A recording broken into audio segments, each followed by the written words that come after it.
Chez moi? Vous êtes chez vous? Je vois. Quoi donc?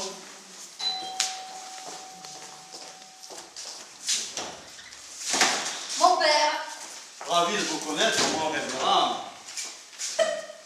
Tu as oublié quelque chose? Oui, j'aurais besoin de tes conseils. À quel sujet? Voilà. Alors, pour les chevaux, j'ai décidé de... Une autre fois. Pour l'instant, je me retire. Madame, monsieur, madame.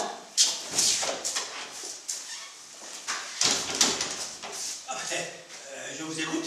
Oui, mais d'abord je vous présente mon bras droit. Mais non, celui-là, c'est le gauche. Ma secrétaire est très observatrice, vous savez. En effet. Je suis la collaboratrice de monsieur depuis bien longtemps. Et je veille à ce que tout se déroule sans la moindre confusion.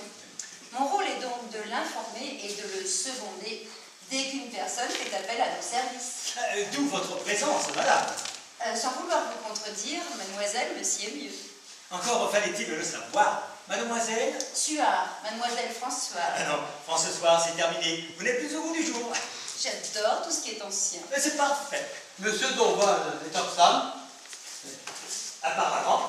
Et que lui voulez-vous? C'est pour... Monsieur Dorval désire faire un bon placement. Oui. Et nous avons justement ce qui lui convient. Alors, dans ce cas, il serait préférable que vous traitiez directement avec mon gendre. Ah, vous êtes donc son beau-père alors? Excellente déduction. Moi, je vous trouve un côté fort sympathique. Et si votre gendre vous ressemble, c'est avec une grande compétence professionnelle et personnelle que je le guiderai. François, j'écoute. Alors, autrement dit, vous voulez lui soutirer des ronds? Tout à fait, monsieur. Des ronds? De la braise, voilà. La braise de votre barbecue a mis le feu. Faut faire appel aux pompiers. Pardon, papa, je vous en prie. Asseyez-vous. Où ça? Dans la niche. Où? Par terre. Ah bon? Mais non, mon Dieu. Prenez une chaise et posez vos fesses dessus. Oui, évidemment. C'est assez logique. Surtout ne bougez pas. C'est que la position n'est pas très confortable. Ah, vous êtes vraiment couché. Ah non, assureur. Vous ne vous appelez pas Pignon par hasard? Pignon?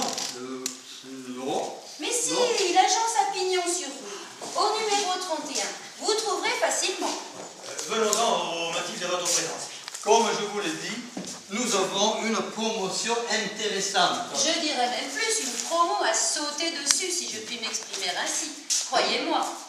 Croyez-nous. Ah, c'est le mois des soldes? Je vous en prie, notre compagnie est de plus sérieuse.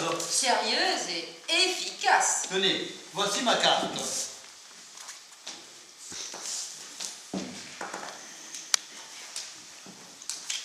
Tenez, je vous le disais, je veille à tout.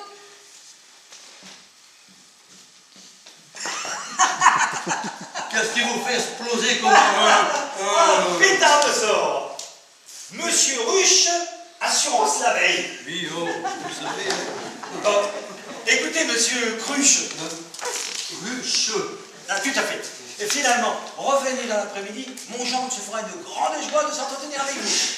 Vous nous mettez dehors? Mais quel esprit rapide, monsieur Muche. Ruche.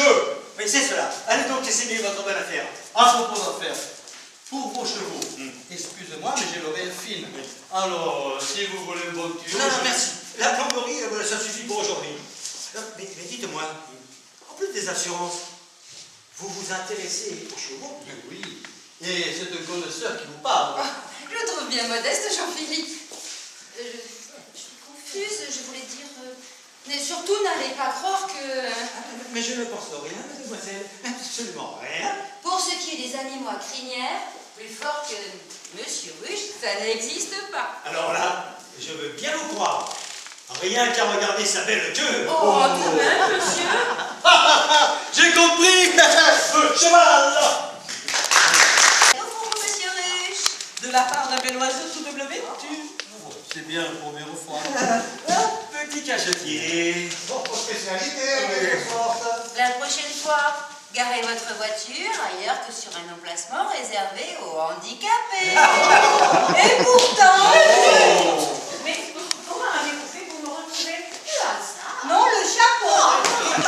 Ça ne fait rien, Julie. Aujourd'hui, je suis d'humeur à tout entendre. Edith, je vais même te faire un cadeau. À ce jardin, je te l'offre.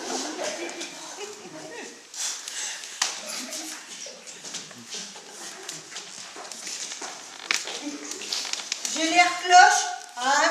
Tout le contraire, mademoiselle, il vous va merveille. C'est pas gentil de vous moquer. Je ne plaisante pas, mademoiselle, je suis sérieux. Vous permettez que je vous embrasse? Serait-ce le début d'une idylle? Ça commence comme ça, une histoire d'amour? Tu sais, Edith, c'est sournois. Ça arrive sans prévenir et sans savoir comment. Alors j'aimerais bien y goûter. Edith, un peu de retenue. Terminez d'être tout à coupe, ma soeur, cette fois, je coupe. Vous me raccompagnez, monsieur? Avec grand plaisir, Edith. Vous permettez que je vous appelle Edith? Oh oui! Et moi, je range comment? Alors ça, c'est ton problème. Mon carrosse n'est pas bien grand, mais vous y trouverez place. Eh bien, rentrons. On se retrouve mardi, comme d'habitude. Entendu. Au revoir à tous. Monsieur Pluche, vous m'énervez en fait. Pas possible. Je le fais peut-être exprès.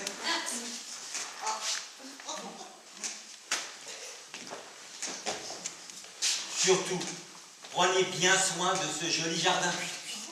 Comptez sur moi, Albert. Je le prierai personnellement de s'occuper de ma fleur. À notre tour de quitter les lieux, qu'en pensez-vous, France? Que vous avez raison, Éléonore. Éléonore, Je t'expliquerai. Avant de sortir, je vais te faire une confidence.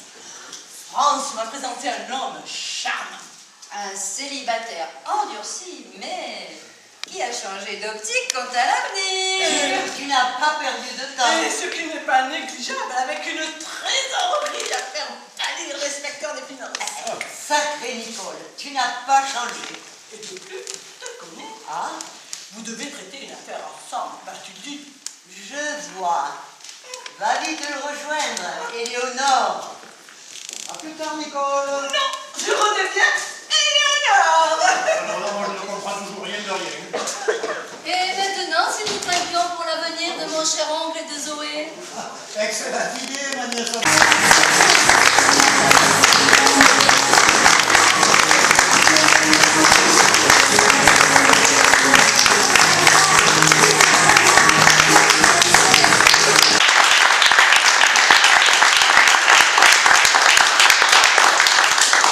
Non mais elles vont me faire chier. ces deux.